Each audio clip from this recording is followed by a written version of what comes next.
me, nigga, never Hyundai. Hey, Bentley Rolls Royce, nigga, when I wanna play. Driver up front, cause I gotta spend all day. Back to the bank, spending money all day. To get back into discussion, the music that you like. Okay, we already discussed different genres that may have influence on world records.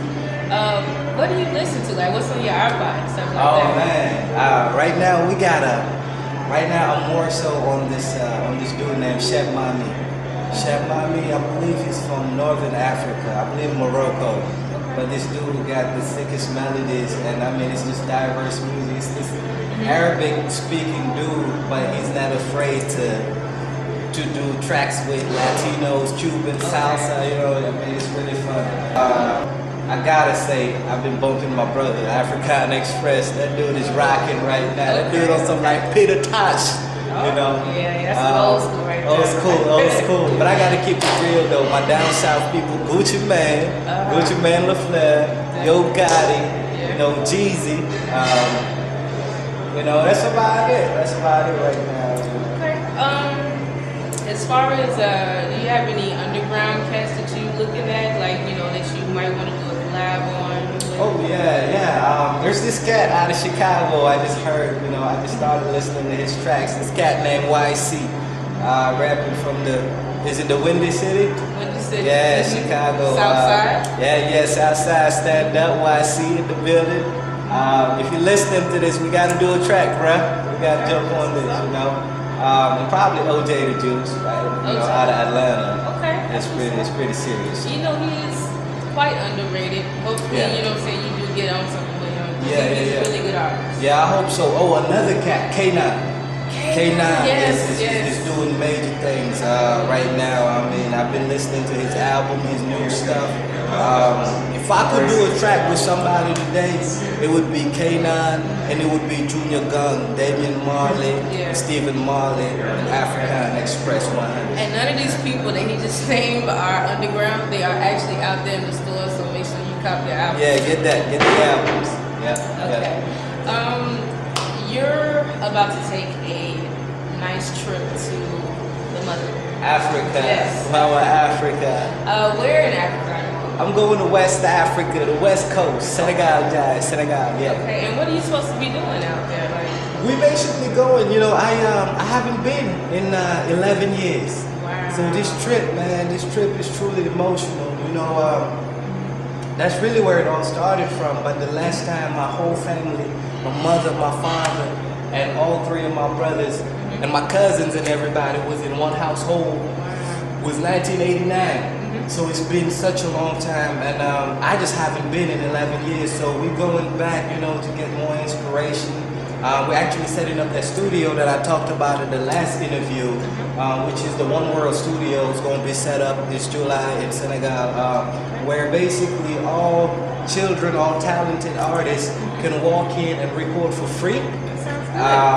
Record for free, for real. I'm telling you, you can't get in or you have to pay. If you got the talent, come on into One World Studios, do your thing, and we'll put you out there. So we're gonna set that up in Africa this summer, and hopefully my brother's gonna be doing some concerts. So I'll be on stage with him. I'll probably perform with him. You know, I'll just be happy to be back on the on the motherland. That's what's up. So you're gonna be recording as well? Yeah, we're gonna be recording. You know, we already have a couple tracks we're thinking about recording on the motherland. So you know they're gonna be special. Oh, definitely. No, they're gonna be special. Okay, so since you're going back, and this is going to be a very like heartfelt, you know, type thing, and you're going to get more inspirational things coming to you, I'm pretty sure. Yes.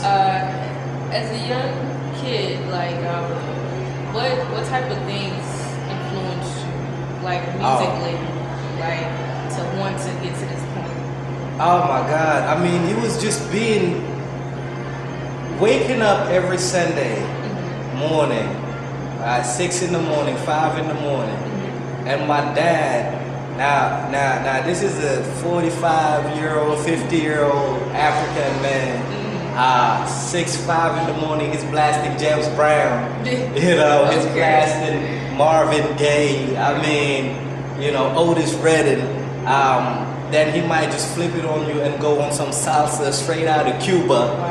So you know, I was exposed to so many genres, you know, of music at such an early age, whether I wanted to or not, that after a while it just became natural, you know. And like I said, African Express, my brother, Miss Ken B, some call him Miss Ken B, you know, he just bit, you know, so early and just started going with that. And next thing you know, he'd be waking me up like, hey man, sing this hook for me. Because, you know, at first he was rapping. He was a rapper at first.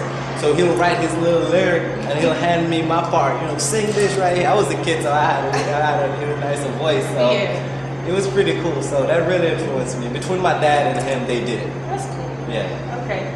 So since that's your beginning, what do you see as a vision like for One World and yourself, like in the future? The world. So, you know, I see having the type of artists that we can perform, you know, Madison Square Garden tonight, tomorrow wake up in Brazil and shut them down in their own language, and the next day be in Africa, West Africa to South Africa, do the same thing. But I want to array a rainbow of people, diversity, where we can hit every continent, every region of the world, and do what we do, which is entertain and push our music out, push our message through music. I honestly feel like music is a universal language. You know, before I spoke English, I just learned English about 9 years ago. Before I spoke English, I was still listening to Bob Marley. I was still listening to, like I said, Marvin Gaye, you know, Tupac Shakur.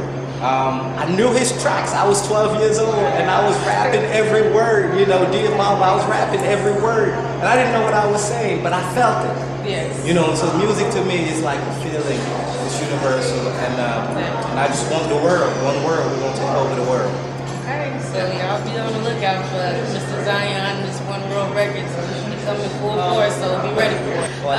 Thank you for coming to so much. Cafe. All right. It's been nice. All right. Big up, shout outs to WorldChild Production. And thank you, Miss Kiyah. Thank you. All right. All right, y'all tune in for the next interview. It's going to be a part 2. We'll catch up with my mans later. And we'll update you on his whereabouts, what he's going to be doing, and everything under the sun. Peace. Peace out. Yeah, I'm out. Right, it's good having you, man. Hey. It's been a long time coming. I've been waiting a long time to interview you. Appreciate this opportunity. So just to start. Yeah. Okay. Seeing that you have all these songs, I heard a little bit of some of the songs you have. I love it. Yeah. It's so universal. Yeah. So the One World Records label that you have, the name for it just speaks for itself. Absolutely. So with that being said, okay, like the type of artist that you're trying to bring to the forefront will represent that as a total. Definitely. What's your vision on that? Oh yeah, that's a huge question. So just talking about the name of the label at first, One World to me represents, you know,